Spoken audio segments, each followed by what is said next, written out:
और चलिए बात कर लेते हैं बारिश की। यूपी के 20 जिलों में भारी बारिश की चेतावनी जारी की गई है, जिसमें बलिया है, देवरिया है, बस्ती में ऑरेंज अलर्ट जारी किया गया है। गोरखपुर, संत कबीरनगर, कुशीनगर में भी अलर्ट जारी कर दिया गया है।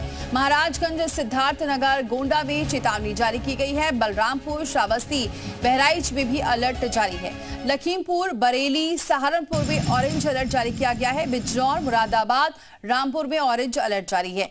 बरेली, पीलीभीत में भी भारी बारिश की चेतावनी है। कई जिलों में आकाशीय बिजली की चेतावनी जारी की गई है।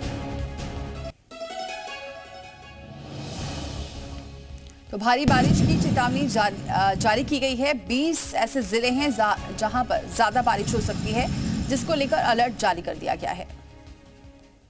और अब बात करते हैं यूपी पर दो तरफा होने वाले सैलाबी संकट की। एक तरफ उत्तराखंड में मूसलाधार बारिश के बाद नदियां उफान पर हैं, तो दूसरी तरफ नेपाल में भी नदियों का जलस्तर बढ़ने लगा है।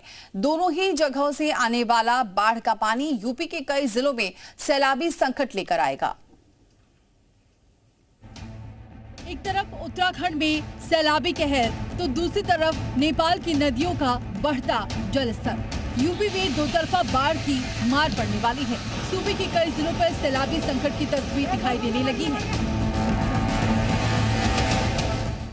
मिर्जापुर से लेकर महाराजगंज तक बाढ़ का प्रहार होने वाला है। ललितपुर से सिद्धार्थनगर तक सैलाब का कहर दिखाई देने वाला है।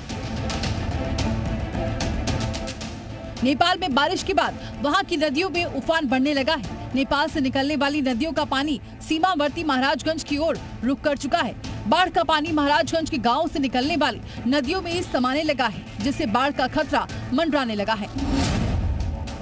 नेपाल में नारायणी, रोहिन, राप्ती में बारिश के बाद उफान आ जाता है। महाव, चंदन, प्यास और डंडा नदी भी बरसात के वक्त उफान पर होती है। इनके उफान पर आते ही महाराजगंज में बाढ़ का खतरा बढ़ जाता है। कमजोर बांध तोड़कर इन नदियों का पानी मैदानी इलाकों में फैल जाता है। कई गांवों में बाढ़ का पानी घुसने से लोगों को पलायन करना पड़ता है। जो जंगल के करीब में बॉर्डर से हुआ है वो नुकसानदायक है। बंधा कटवा दिया गया। यहाँ महावा, सगरावा, गणेशपुर, बेलहिया, खजैया, नौडियावा, ये सब गांव इस नाले से तबाह हैं।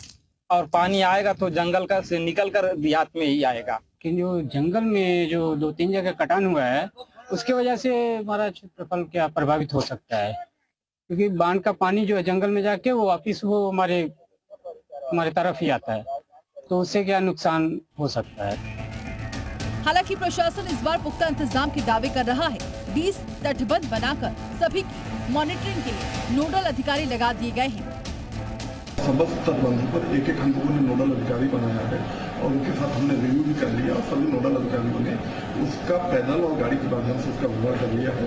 और जितने भी हमारे तटबंध हैं वो सभी सुरक्षित हो, कहीं किसी प्रकार का रेड होल या कोई रेल कट्स वगैरह न हो, इसकी व्यवस्था कर ली गई है। मिर्जापुर के हलिया में बाढ़ से पहले ही अधवा बांध बिहार हो गया है। कट स्टोन से बनाए गए डबला में दरार आ गई है, जिसके बाद बांध को नुकसान पहुंचने की संभावना बढ़ गई है। विश्व बैंक की मदद से करीब 3.5 करोड़ की लागत से अधवा बांध की मरम्मत करवाई जा रही है। ललितपुर जिले में शनिवार की रात से ही लगातार बारिश के चलते तालबेहट कस्बे को रेलवे स्टेशन से जोड़ने वाले रोड पर बना अस्थायी मिट्टी का कच्चा पुल टूटकर बह गया। पुराने पुल को तोड़कर नए पुल का निर्माण हो रहा है, जिसके चलते कच्चा पुल बनाया गया है।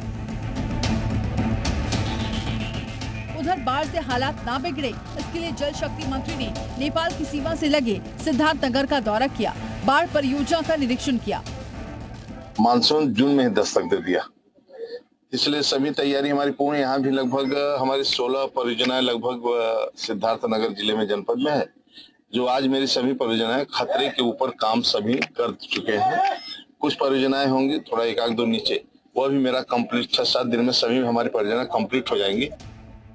फिलहाल दो तरफा सैलाबी संकट से सूबे के लोगों को बचाने के लिए प्रशासन की ओर से बड़े बड़े दावे किए जा रहे हैं, लेकिन ये दावे धरातल पर कितने कारगर होंगे ये तो वक्त बताएगा।